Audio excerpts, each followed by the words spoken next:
এটা অতিকে গুৰুত্বপূৰ্ণ খবৰ পহলগামৰ ঘটনাক লৈ সামাজিক মাধ্যমত লিখাসকল এতিয়াৰে পৰা সাৱধান হওক মন গ'লে সামাজিক মাধ্যমত লিখিব নোৱাৰিব যিকোনো কথা ভাৰত বিৰোধী মন্তব্য কৰিলে আপুনি পৰিব মহা বিপদত মুখ্যমন্ত্ৰী ডক্টৰ হিমন্ত বিশ্ব শৰ্মাই আৰক্ষীক এতিয়া কঠোৰ নিৰ্দেশ প্ৰদান কৰিছে কৈছে পৰোক্ষভাৱে হলেও পাকিস্তানক সমৰ্থন কৰিব নোৱাৰিব পাকিস্তানক সমৰ্থন কৰা সকলক গ্ৰেপ্তাৰ কৰাৰ নিৰ্দেশ প্ৰদান কৰিছে অসম আৰক্ষীক ৰাজ্যৰ মুখ্যমন্ত্ৰী ডক্টৰ হিমন্ত বিশ্ব শৰ্মাই আৰু কি কৈছে আমি সবিস্তাৰে খবৰটো লৈ অহাৰ চেষ্টা কৰিম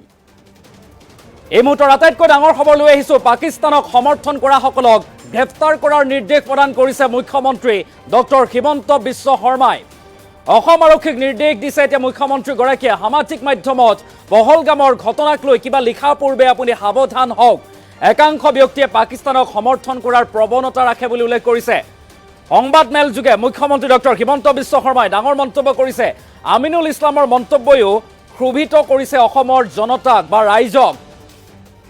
আৰু পাকিস্তানক সমৰ্থন কৰাৰ প্ৰচেষ্টাত আমি আঘাত পাইছো বুলি উল্লেখ কৰিছে মুখ্যমন্ত্ৰী ডক্টৰ হিমন্ত বিশ্ব শৰ্মা হৰব হৈছে দেশদ্ৰোহীৰ গোচৰত গ্ৰেপ্তাৰ কৰা হৈছে বিধায়ক আমিনুল ইছলামক এআইডিএফৰ বিধায়ক আমিনুল ইছলামক কিছু মুহূৰ্তৰ পূৰ্বে গ্ৰেপ্তাৰ কৰা হৈছে সংবাদ মেলত ভাৰত বিৰোধী শক্তিক সতৰ্ক কৰি দিছে মুখ্যমন্ত্ৰী ডক্টৰ হিমন্ত বিশ্ব শৰ্মাই পাকিস্তানক সমৰ্থন কৰিবলৈ লোৱা প্ৰচেষ্টা অসমৰ মাটিৰ পৰা হ'বলৈ নিদিও বুলি উল্লেখ কৰিছে আটাইতকৈ ডাঙৰ খবৰ লৈ আহিছো পৰোক্ষভাৱে হলেও কোনেও পাকিস্তানক সমৰ্থন কৰিব নোৱাৰিব আৰু সোশ্যাল মিডিয়াত সামাজিক মাধ্যমত তীক্ষ্ণ নজৰ ৰাখিবলৈ আৰক্ষীক নিৰ্দেশ প্ৰদান কৰিছে মুখ্যমন্ত্ৰী ডক্টৰ হিমন্ত বিশ্ব শৰ্মাই ডাঙৰ খবৰ পহলগামৰ ঘটনাক লৈ যদি আপুনি সামাজিক মাধ্যমত কিবা লিখিছে বা লিখিম বুলি ভাবিছে তেনেহলে এতিয়াৰে পৰা সাৱধান হওক দেশ বিৰোধী মন্তব্য কৰিলে পৰিব বিপদত ইতিমধ্যে গ্ৰেপ্তাৰ কৰা হৈছে এআইডিএফৰ বিধায়ক আমিনুল ইছলামক আৰু মন গ'লে সামাজিক মাধ্যমত আপুনি লিখিব নোৱাৰিব যিকোনো কথা ভাৰত বিৰোধী মন্তব্য কৰিলে আপুনি পৰিব মহা বিপদত সামাজিক মাধ্যমৰ ওপৰত তীক্ষ্ণ নজৰ ৰাখিছে আৰক্ষীয়ে আৰু পহলগামৰ কাণ্ডক লৈ বিৰূপ মন্তব্য কৰা যিসকল লোক আছে সকলোকে গ্ৰেপ্তাৰ কৰাৰ নিৰ্দেশ আৰু সমান্তৰালভাৱে যদি ভৱিষ্যতে কোনোবাই কৰে পাকিস্তানক সমৰ্থন কৰি পহলগামৰ কাণ্ডক লৈ কোনোবাই যদি মন্তব্য কৰে বা সামাজিক মাধ্যমত পোষ্ট কৰে তেনেহলে তেখেতসকলক গ্ৰেপ্তাৰ কৰাৰ নিৰ্দেশ প্ৰদান কৰিছে মুখ্যমন্ত্ৰী ডক্টৰ হিমন্ত বিশ্ব শৰ্মাই আৰু ইতিমধ্যে দেশ বিৰোধী মন্তব্যৰ অভিযোগত গ্ৰেপ্তাৰ কৰা হৈছে বিধায়ক আমিনুল ইছলামক সোশ্যাল মিডিয়াত আপত্তিজনক মন্তব্য কৰা সকল হ'ব পাৰে ৰঙা ঘৰৰ আলহী আৰু পাকিস্তানক সমৰ্থন কৰিবলৈ লোৱা প্ৰচেষ্টা অসমৰ মাটিৰ পৰা হ'বলৈ নিদিও বুলি হুংকাৰ দিছে হকিয়াই দিছে মুখ্যমন্ত্ৰী ডক্টৰ হিমন্ত বিশ্ব শৰ্মাই পৰোক্ষভাৱে হলেও কোনেও পাকিস্তানক সমৰ্থন বা সাপোৰ্টত লিখিব নোৱাৰিব মন্তব্য কৰিব নোৱাৰিব সোশ্যাল মিডিয়াত সামাজিক মাধ্যমত তীক্ষ্ণ নজৰ ৰাখিব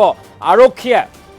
আৰু পাকিস্তানক সমৰ্থন কৰা সকলক গ্ৰেপ্তাৰ কৰাৰ নিৰ্দেশ প্ৰদান কৰিছে মুখ্যমন্ত্ৰী ডক্টৰ হিমন্ত বিশ্ব শৰ্মাই কৈছে পৰোক্ষভাৱে হলেও সমৰ্থন কৰিব নোৱাৰিব পাকিস্তানক গ্ৰেপ্তাৰ অভিযান আৰম্ভ কৰিবলৈ নিৰ্দেশ এতিয়া মুখ্যমন্ত্ৰী ডক্টৰ হিমন্ত বিশ্ব শৰ্মাৰ সংবাদ মেলত মুখ্যমন্ত্ৰী গৰাকীয়ে কি কৈছিল মন্তব্য আহি পৰিছে এক্সক্লুসিভ মন্তব্য আগবঢ়াইছো এই সংক্ৰান্তত আমি দেখা পাইছিলো যে কিছুমান ব্যক্তিয়ে সমগ্ৰ দেশতে যিকোনো প্ৰকাৰে পাকিস্তানৰ পৰা দৃষ্টি আঁতৰাই আনি তেওঁলোকে পাকিস্তানক প্ৰত্যক্ষ বা পৰোক্ষভাৱে সমৰ্থন কৰাৰ প্ৰৱণতা এটাও আমি দেখা পাইছো অসমতো আমাৰ বিধায়ক আমিনুল ইছলামে আগবঢ়োৱা বক্তব্যই অসমৰ ৰাইজক ক্ষোভিত কৰিছে পাকিস্তানক এক প্ৰকাৰ সমৰ্থন কৰা যিটো প্ৰচেষ্টা সেই প্ৰচেষ্টাত আমি সকলো সাংঘাতিকভাৱে আঘাত পাইছো আজি অসম পুলিচে তেখেতক দেশদ্ৰোহিতাৰ গোচৰত গ্ৰেপ্তাৰ কৰিছে আৰু মই আশা কৰোঁ